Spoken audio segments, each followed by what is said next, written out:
Shri Gayatri tours and travels Chardham యాత్ర complete travel plan. నమస్తే.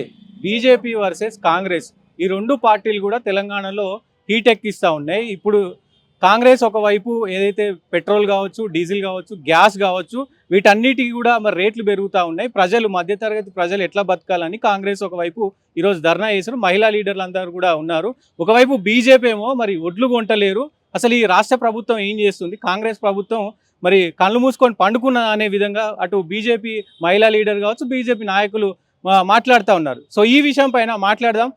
కాంగ్రెస్ మహిళా అధ్యక్షురాలు స్వర్ణ గారు ఉన్నారు. మేడం, ఏం చెప్తారు? ప్రధానంగా మీరు ఈరోజు ర్యాలీ చేశారు, ర్యాలీకి ఆపోజిట్గా వాళ్ళు కూడా ఒడ్లు కొంటలేరని డైరెక్ట్గా నేరుగా కామెంట్ చేస్తున్నారు కదా. అసలు వడ్లు ఎన్ని వండినాయో తెలుసా వాళ్ళకు? ఈ గతంలో ఎన్ని వండేటి ఈ వడ్లు ఇప్పుడు కాంగ్రెస్ ప్రభుత్వం వచ్చిన తర్వాత రేవంత్ రెడ్డి గారి ప్రభుత్వంలో ఎన్ని క్వింటల్లో ఎన్ని వడ్లు వండినాయో వాళ్ళకు తెలుసా? వాళ్ళకు లెక్కలు తెలియదు, మాట్లాడతారు. దానికి సమాధానం చెప్పాల్సిన అవసరం లేదు. రోడ్ల మీద తిరగడానికి ఏదో ఒకటి కావాలి, వాళ్ళు ఆ పని చేస్తున్నారు.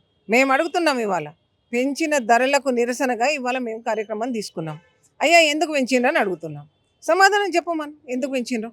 నిన్నటి మొన్నటి వరకు కూడా ఎలక్షన్లు అయ్యే వరకు ఒక మాట కూడా మాట్లాడింది. ఎలక్షన్లు అయిపోయినాక తెల్లవారే నువ్వు 2-3 సార్లు ధరలు పెంచి ఇవాళ వ్యవసాయదారులకు, మహిళలకు అందరికీ కూడా అన్యాయం చేస్తే దాని గురించి మేము అడిగిన దానికి నువ్వు వడ్లు ఒక అది పెట్టుకొని వస్తావు. మీకు ఎప్పటికి కూడా అలవాటు. అంటే డీలిమిటేషన్కు మహిళా బిల్లు ఎట్లనైతే పొత్తు పెట్టుకొని వచ్చి కాంగ్రెస్ వాళ్ళు చేస్తలేరు, కాంగ్రెస్ వాళ్ళని బదనాం చేద్దామని అనుకున్నారో, ఇవాళ మేము పెరిగిన ధరలకు నిరసనగా మేము చేస్తుంటే బడ్లను ఎత్తిలో పెట్టుకొని వాళ్ళు పోతున్నాం. నేను ఖచ్చితంగా అడుగుతున్నాను, వ్యవసాయదారునికి ఎప్పుడు కూడా పండనంత పంట ఇవాళ వండింది. ఆ పండిన పంటను కాంగ్రెస్ ప్రభుత్వం కూడా తప్పకుండా కూడా ప్రతి గింజ కూడా కొనే వైపు అడుగులేస్తుంది. ప్రతి గింజ కూడా కొంటామని చెప్తున్నాం. మీరేమో కేంద్ర ప్రభుత్వం ఒడ్లు కొంటలేదని మీరు అంటూ ఉన్నారు.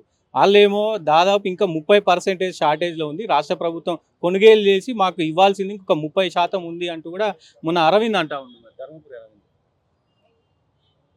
అరవింద్ గురించి కానీ వీళ్ళ గురించి మాట్లాడితే, వీళ్ళకు పూర్తిగా వ్యవసాయదారులు కాదు. ఇటు జిల్లాలో సిటీలో వండుకుంటూ జిల్లాల గురించి, వ్యవసాయదారుల గురించి చెప్తే నేను మాట్లాడలేను. కానీ నాకు అరవింద్ ఏం మాట్లాడిండో నేనైతే చూడలేదు. కానీ ఇవాళ పండిన పంట వడ్లు ఎక్కువ శాతం పండడం వల్ల కొంచెం కొనుగోలు ధర గన్ని బ్యాగులు కానీ ఇవన్నీ కొన్ని తక్కువ ఉండి తీసుకోలేకపోతున్నాం. అలాగే మనకు స్టోరేజ్ చేయడానికి కూడా ఇబ్బందికరంగా ఉన్నది.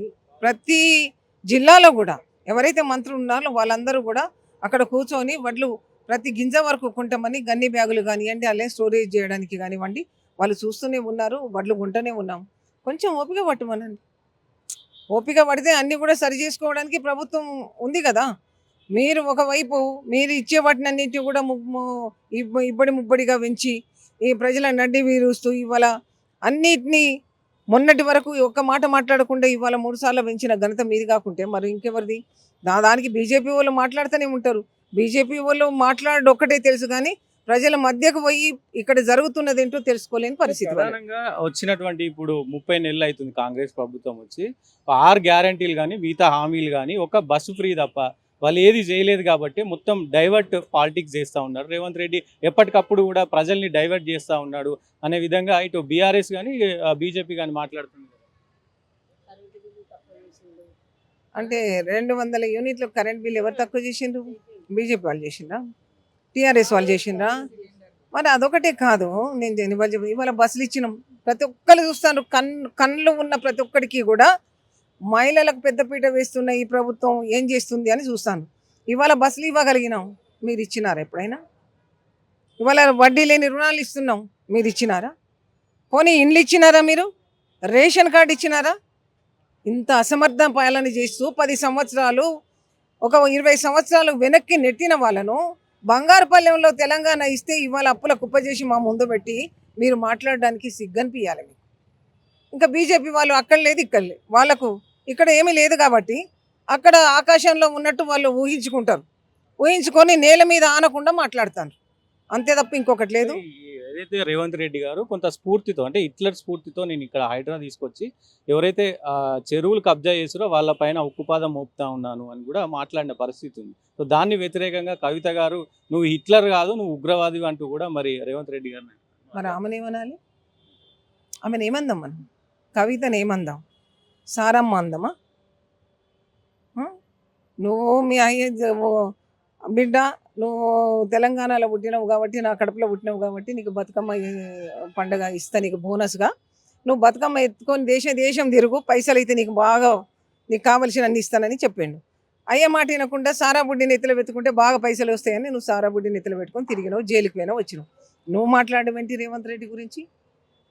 రేవంత్ రెడ్డి హిట్లరు అంటే దేనికి హిట్లరు? పని చేయని అసమర్థుల పాలిట హిట్లరు. పేదల ప్రజలకు ఎవడైతే ద్రోహం చేస్తాడో వాళ్ళ పాలిట హిట్లర్. ఎస్, అది తప్పేమున్నది రేవంత్ రెడ్డి గారు అన్న దాంట్లో? భూములు కబ్జాలు చేస్తుంటే, నాలాలన్నీ కూడా కబ్జాలయ్యి మునిగిపోతుంటే, రేపు వర్షం పడితే ఒక్క చినుకు పడితే చాలు హైదరాబాద్ అంతా కూడా తడిసి ముద్దవుతుంది. అప్పుడు ఇళ్ళకు నీళ్ళు వచ్చిన తర్వాత మాత్రం మళ్ళీ వీళ్ళే పోతారు, కెమెరాలు పట్టుకొని మళ్ళీ వాళ్ళని పట్టుకొని వీళ్ళే పోతారు. అట్లా కావద్దు, అందరూ కూడా బాగుండాలని ఇవాళ ఈ కార్యక్రమం చేపడుతున్నారు. ప్రధానంగా మీరు చాలా మంది కాంగ్రెస్ పార్టీలో ఆశావాహులు ఉండే ఈ రాష్ట్ర మహిళా అధ్యక్షురాలకి సో మీరు ఎన్నికైనారు. సో ఎలాంటి కార్యాచరణ ముందుకు తీసుకెళ్తా ఉన్నారు? అధికారంలో ఉన్నారు కాబట్టి కొంత ప్రెషర్ కూడా ఉంటుంది, ఎందుకంటే మళ్ళీ అధికారంలోకి రావాలంటే మహిళలందరినీ కూడా ఇప్పటికే రేవంత్ రెడ్డి గారు చాలా స్వేచ్ఛ ఇస్తున్నారు మహిళలకి. మీరు ఎలాంటి ఎజెండా పెట్టుకొని ముందుకు వెళ్తా ఉన్నారు? ఇప్పటి వరకు మండల అధ్యక్షులుగా, బ్లాక్ కాంగ్రెస్ అధ్యక్షులుగా, జిల్లా అధ్యక్షులుగా మహిళలంతా పనిచేస్తున్నారు. బూత్ లెవెల్ వరకు కూడా పోవాలనేది నా ఉద్దేశం. ప్రతి బూత్లో కూడా ఒక మహిళ ఉండాలి. ఆ మహిళ ఆ బూత్కు సంబంధించిన ఓట్లన్నింటినీ కూడా గ్యాదర్ చేసి మా కార్యక్రమం మేము చేస్తాం. తప్పకుండా కూడా వచ్చేసారి మహిళలంతా కూడా ప్రతి ఒక్కరు కూడా ఇంటింటికి తిరిగి దొంగ ఓట్లను కానివ్వండి, లేకపోతే ఓట్లు లేని వాళ్లకు నమోదు చేయని కార్యక్రమం ఏదైతే ఉంటుందో అది చేస్తూ కూడా ముందుకెళ్తాం.